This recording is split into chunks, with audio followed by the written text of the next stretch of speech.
សុស្ដីបងប្អូនទាំងអស់គ្នាថ្ងៃនេះក្រុមការងាររៀបចំឧបករណ៍មួយឈុតដើម្បីដំឡើងកម្មវិធីគ្រប់គ្រងហាងថ្មីដែលហាងរបស់គាត់មានទីតាំងនៅខេត្តកំពតជាបណ្ណាគារដែលមានលក់សម្ភារៈសិក្សាជាច្រើនប្រភេទគាត់កំពុងតែរៀបចំអីវ៉ាន់ដាក់នៅលើធ្នើរហើយក៏ជ្រើសរើសប្រើប្រាស់ជាមួយនឹងកម្មវិធីគ្រប់គ្រងហាងរបស់បរិយា Technology ដើម្បីគ្រប់គ្រងចំណូលចំណាយនឹងស្តុកឲ្យបានត្រឹមត្រូវមុននឹងគាត់ចាប់ផ្ដើមបើកលក់នៅថ្ងៃខាងមុខនេះឈុតឧបករណ៍ដែលដំឡើងជាមួយនឹងកម្មវិធីនៅក្នុងថ្ងៃនេះមានកុំព្យូទ័រ Touch Screen ម៉ាស៊ីនបាញ់ Barcode ម៉ាស៊ីន Print វិក័យប័ណ្ណនិងម៉ាស៊ីន Print Barcode ជាឈុតដែលពេញនិយមសម្រាប់ម្ចាស់អាជីវកម្មនៅក្នុងពេលបច្ចុប្បន្ន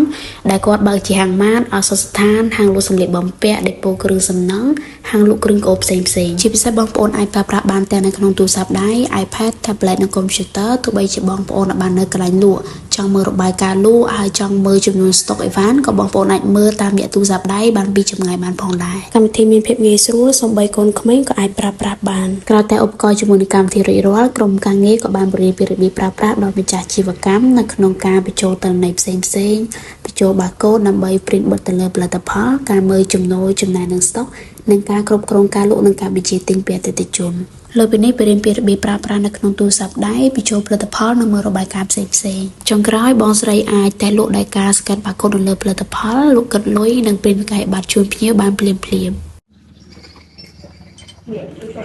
មួយបដានេះមកអត់យកអត់ទីមកអត់ទីយកដល់នេះមកបើសិនបងប្អូនមានចំណាប់អារម្មណ៍លើកម្មវិធីគ្រប់គ្រងហាងបងប្អូនអាចទាក់ទងមកខាងក្រុមការងារបរិយា Technology ដើម្បីទទួលបានការប្រឹក្សាដែលឥតគិតថ្លៃសូមអរគុណ